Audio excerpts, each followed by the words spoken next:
Now, Kirsty Blackman is the SNP MP for Aberdeen North. Of course, therefore, she was a campaigner for Remain yesterday, which won in Scotland, but which lost in Britain as a whole.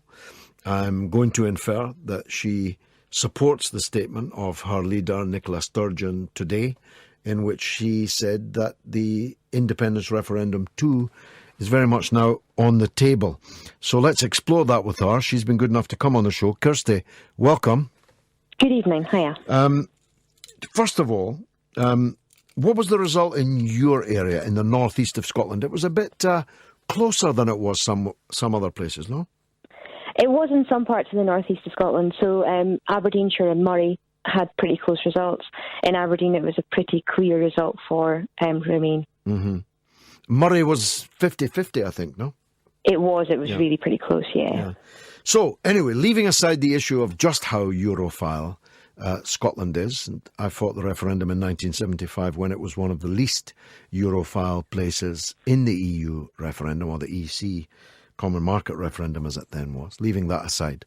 Do you really believe that the Scottish Government has the legal authority to hold another referendum on independence so soon after the last one?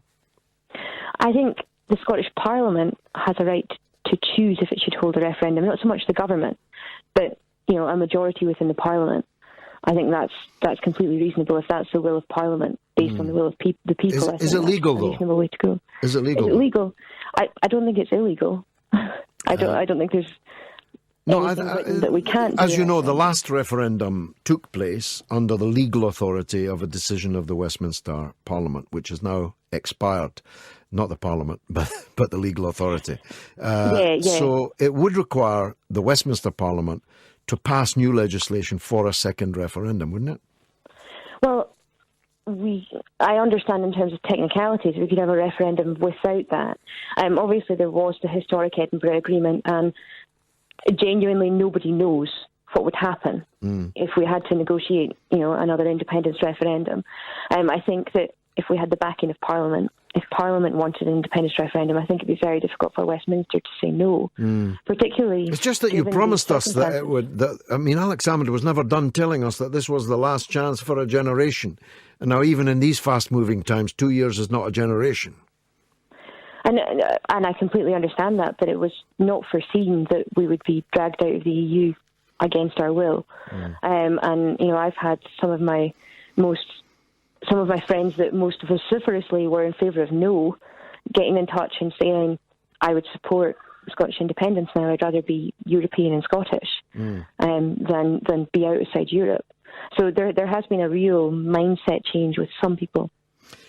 Yeah, although that wasn't demonstrated in the Scottish Parliament elections in May, was it? Because actually you lost your majority in the Scottish Parliament. In terms of the number of MSPs, we've got fewer MSPs than we had previously. It's very, very difficult to get a majority in the system of proportional representation that there is. It's set up so that we don't do that. And actually, it's so unusual for a government to be as popular as the SNP government has been, even now. This far in. I'll grant you that, but it doesn't seem to indicate a seismic shift, at least in May, and this is only June, that towards the support for Scottish breakaway. And I think the key thing, the thing that has possibly changed people's minds, and it's really too early to tell, has been, the referendum. I don't think that you can't really necessarily equate support for the SNP with support for independence. They're two different things. And, the Green Party got a sizable vote and have got, some MSPs as well.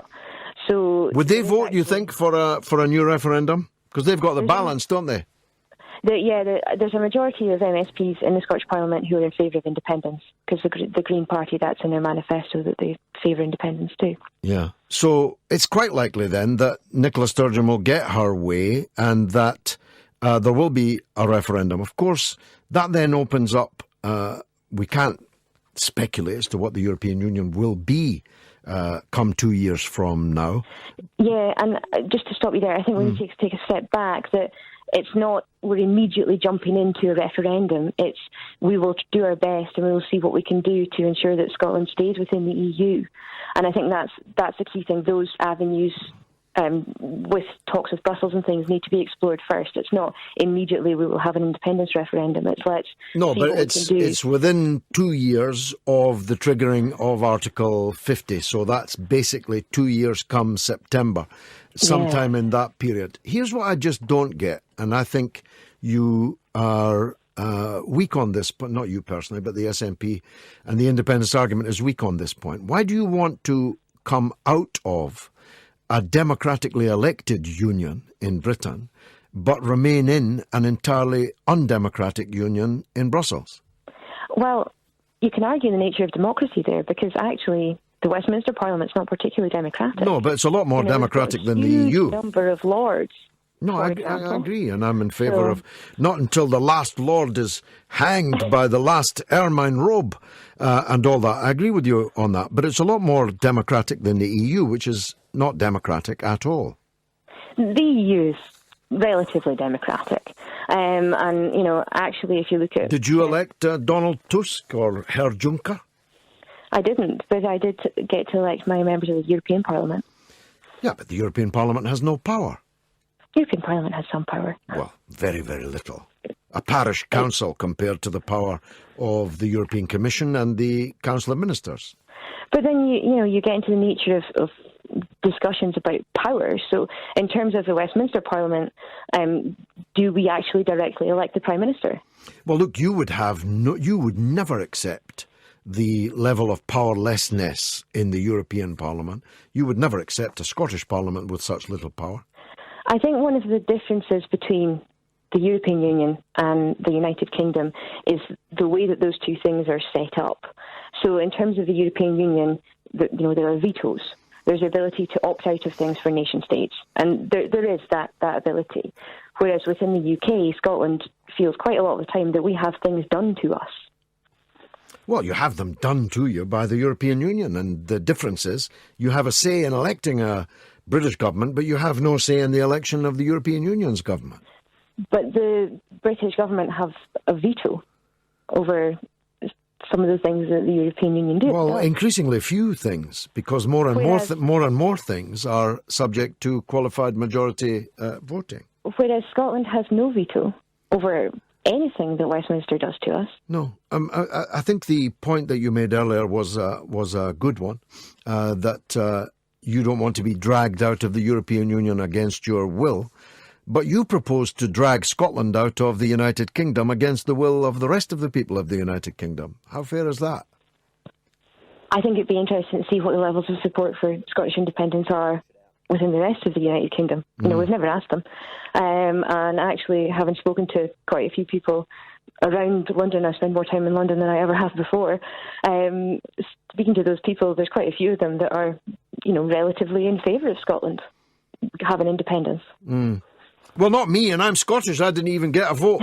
Look, Kirsty Blackman, it's been a pleasure to disagree with you. Thanks very much indeed for coming. Yes, you too, thanks. On the Mother of All Talk Shows.